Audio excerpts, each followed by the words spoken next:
greetings of peace, Durood and Salam be upon Muhammad Rasulullah. This is my second vlog for the channel Hayya Al Falah. It is Ramzan Sharif 2019. The topic of this particular vlog may at first seem irrelevant to a religious-centric channel, but it would inshallah become clearer as we go on. Anything to do with the ethics and human rights is relevant to religion, considering that that is one of the basic purposes of religion. A few days back, I came across this video recommended by YouTube about a Pakistani actor and singer called Ali Zafar. I did recognize the name and face, despite not really being into entertainment, but I do like to stay informed about culture, so I explored what was going on. A lady by the name of Misha Shafi, who was of the same profession as Ali Zafar, had made an accusation of sexual harassment against him. When I initially looked at Misha Shafi in one of her initial interviews following the allegations that she made, it screamed Kandil Bloch at me. That is the initial impression one got. From her face, demeanor, tone, it was pretty transparent as to how honest she was being. But in the later videos, Misha Shafi somewhat perfected her technique, pretty much mastering it, and was able to portray herself somewhat more genuine and convincing to anyone that was going to take things at face value. Kandil Bloch, to whom I drew Misha Shafi's parallel, was somebody that used to make accusations against prominent men as a marketing tool for herself. She had even targeted the president and prime minister of that time, amongst other men of, prominent men of influence, despite not really having any approach to them. She was, in actual fact, just a vlogger. She had at one point publicly harassed a cricket player, stating that she would strip for him if the team won the upcoming match, despite knowing well that he was not going to be flattered by the proposal. Had a man said that to a woman in Pakistan, imagine what the reaction would have been. Given the fact that it was a man that was targeted, Kandil Bloch was given full opportunity to defend her proposal and to publicize her offer towards a God-fearing chessman on bigger platforms and stuff, without any regard for the dignity and honor of the man in question. There is a prevalence of misandry when it comes to a lot of the inherent human rights of men, especially sexual abuse against men is not taken as so seriously. Kandil Bloch died as part of some domestic feud, but the culture, traditions and attitude that she represented lives on through those that share her ideals and priorities. Misha Shafi, from what I deduced from my research, is a semi-successful person within the showbiz industry. Ali Zafar appears to be somewhat more successful and better known. I think she is possibly one of the I think he is possibly one of the top-rated individuals within his field. He has worked at international level with some of the biggest actors, etc. There were many credible individuals willing to testify about his professionalism and behavior, deeming it appropriate by the general standards of that industry, and that he was not known to have crossed the limits recognized within that industry. Misha Shafi had taken Ali Zafar to court on the allegations that she made. The ordeal lasted for a whole year, having concluded recently with the court exonerating Ali Zafar from any ill-doing in the matter, proving Misha Shafi as having been deceitful. I may be sporting Ali Zafar as a victim, but that is not to say that I approve of his lifestyle choices. Both Misha Shafi and Ali Zafar belong to an industry, the product of which is not deemed honorable by Islamic standards. If people were to take into account what we now know about the showbiz culture and industry, I don't think it would be considered noble by any standard. At this point, Ali Zafar stands out as an example of misandry, with there still being people that commend Misha Shafi's action.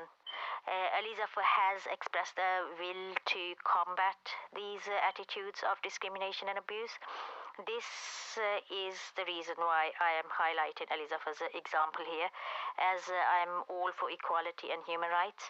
Misha Shafi claims that it was due to some legal technicalities that the court had to acquit Ali Zafar, as a certain law could not be applied in her circumstance as a self-employed individual. It appears that she is implying that no law exists to help victims of sexual harassment unless they are in an employee status or something. If no law applied to her status, then were her solicitors not educated enough to know that, right in the beginning when they filed the motion? She fails to convince me that no law exists to protect people from harassment except in an employee status. It's such a nonsense. If that were the case, there would have been a public outcry. If like she says, there was no law by which Ali Zafar could have been prosecuted, then on what basis did the trial last for a whole year?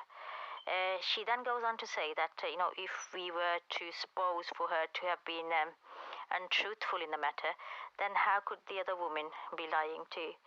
I've not seen the Twitter stuff that the other women have posted, but from what little I do know, their allegations are somewhat vague.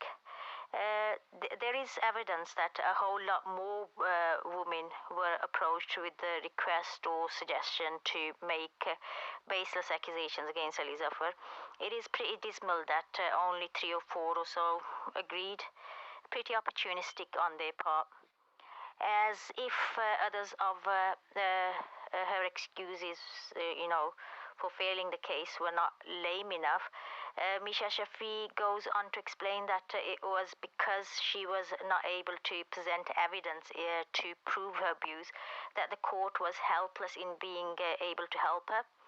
If, according to her, there was no applicable law, in her status, then on what basis was she expected to present the evidence in proving a case? She's contradicting herself over and over.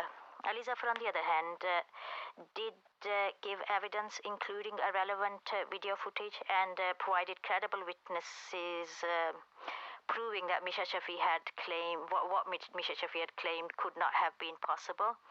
It was on this basis that he was acquitted.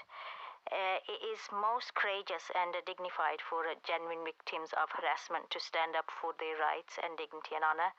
As for those who make false accusations, they have committed an evil and have hurt the cause of genuine victims, and there's nothing dignified and courageous in doing that. Anybody that is showing support for Misha Shafi post the verdict and commending her courage are only showing their own character. I don't see why Ali Zafar is still attempting to give clarifications to those people. If he really does want to make the effort to eliminate total doubt, the both of them could publicly undergo a polygraph test. The chances of being able to deceive the lie detector are close to none. Even Dr. Phil is an alternative.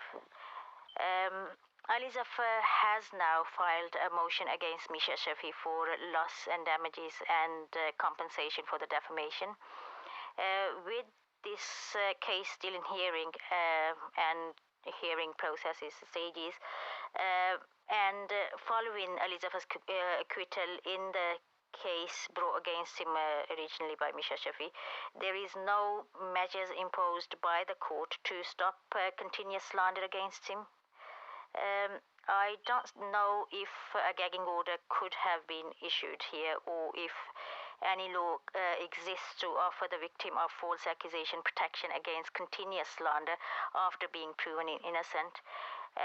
Whether it is a case of the law not being applied or not existing, we can see through Ali Zafar's example that there is need for a lot more to be done for victims of false accusation in helping them get back to some normality afterwards. Some television channels and anchor persons are free to twist Ali Zafar's words and challenge his right to defend his position, ignoring the evidence that proves his innocence and demeaning the judgment of the court as they pursue Misha Shafi's agenda. They have even gone as far as to make Ali Zafar's comparison to Weinstein. If anything, the case resembles that of Gulalai or Riham Khan and not necessarily Weinstein. Had Misha Shafi been held to account by the court, it would have acted as a deterrent to in the future for anyone contemplating such a thing, be the male or female. In most cases, however, allegations do tend to come from women against men, putting men at a comparatively greater vulnerability. Not all men that are brought to the court in such allegations are innocent. Criminals and abusers should most definitely be given hard punishments. I am only speaking here of cases in which the accused is actually innocent. You cannot achieve gender equality in a society until and unless the rights of all genders are recognized and honored, with no one becoming vulnerable in any way purely because of their gender. Misogyny and misandry are both two sides of the same coin. You cannot alleviate one without alleviating the other. Both aspects of the discrimination thrive off of each other. Healthy attitude requires the needs and the rights of both men and women to be identified and honored. Fairness cannot be established until both men and women are both given their individual rights and respect.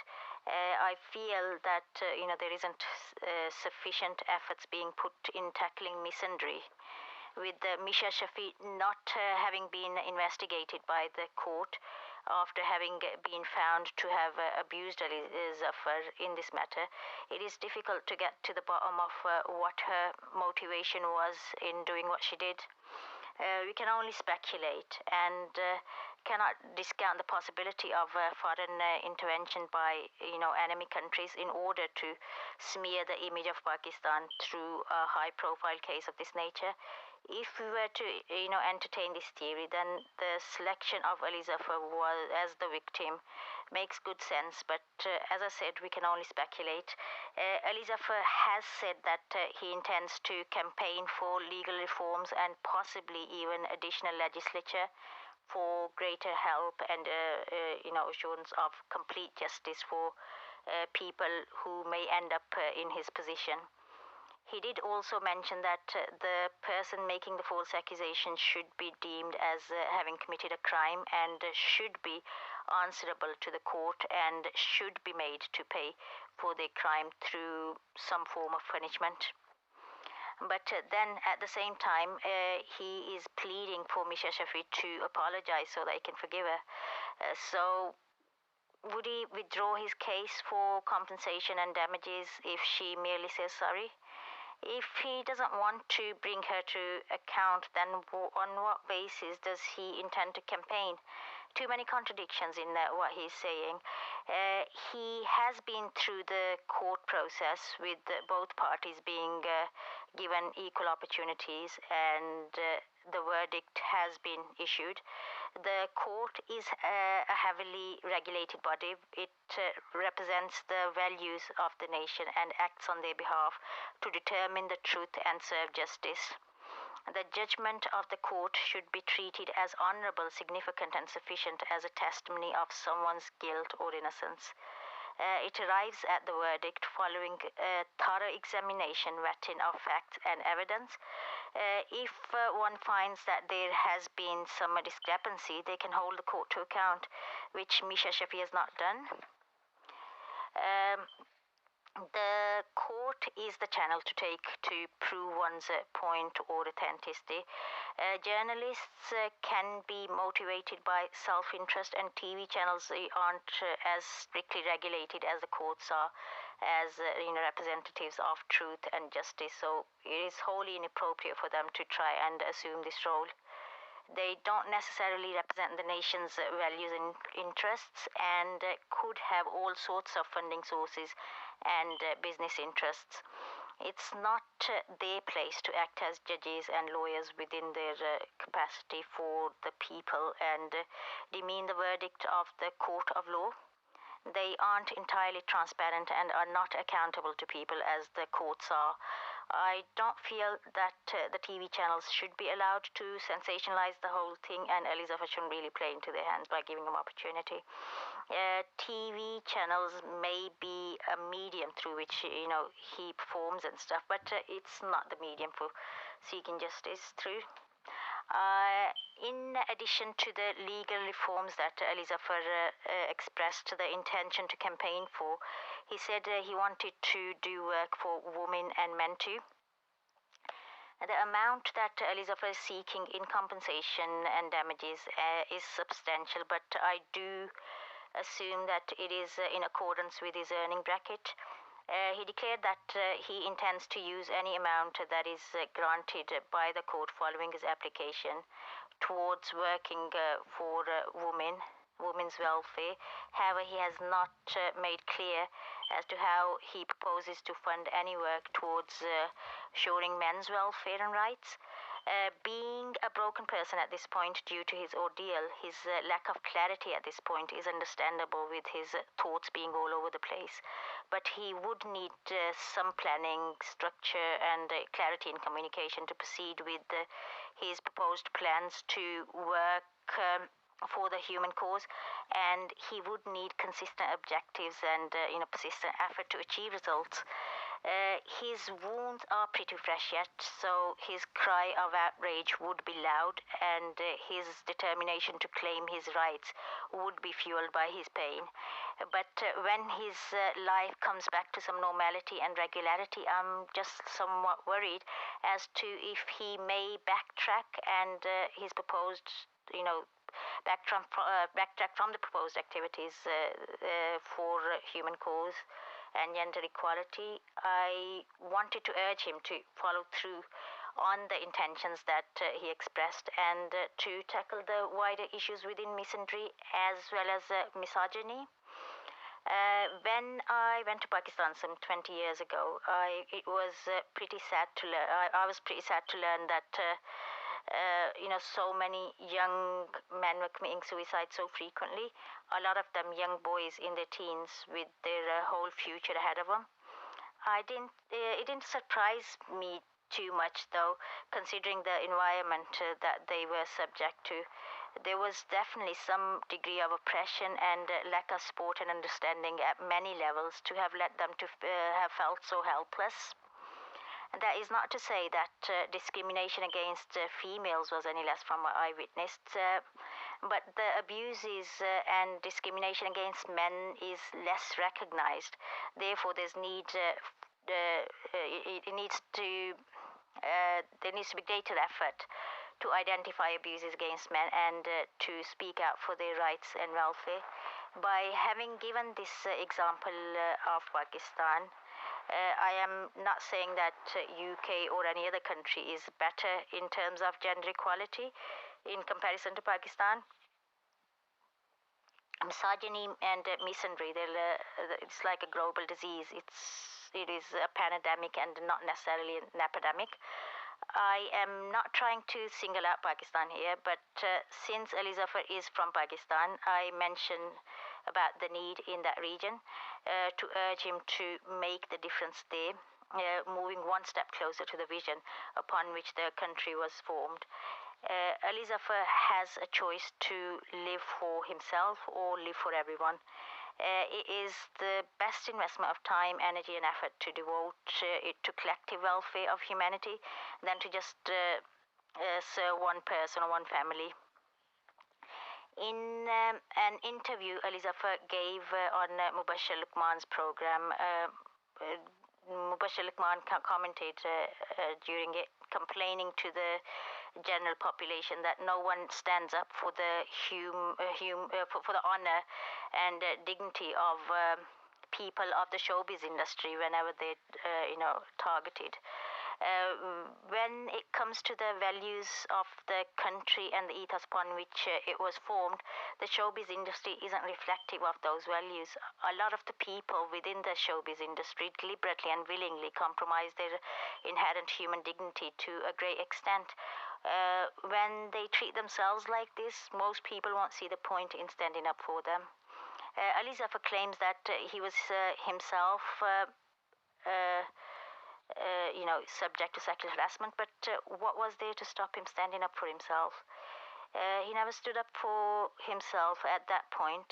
People of other industries would have most likely done so, having enough pride to not ignore it as trivial, carrying on as though nothing happened. For Ali Zafar to not have taken precautions then, this is what it ended up leading to, the ultimate abuse. But if he is going to show pride and stand up on principle, asserting the common human right to dignity, he wouldn't find himself alone. But to claim dignity, he needs to be offering himself the dignity too. It is very noble if he uses his ordeal to help others. He does have a need to be a little more specific about his exact plans.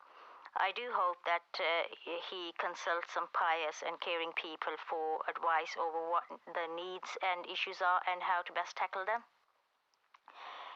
One other thing that I would like to say to Ali Zafar is that if we want to be on the side of goodness in any one thing, it helps if we try to the best of our ability to be on goodness in all aspects of our being and living.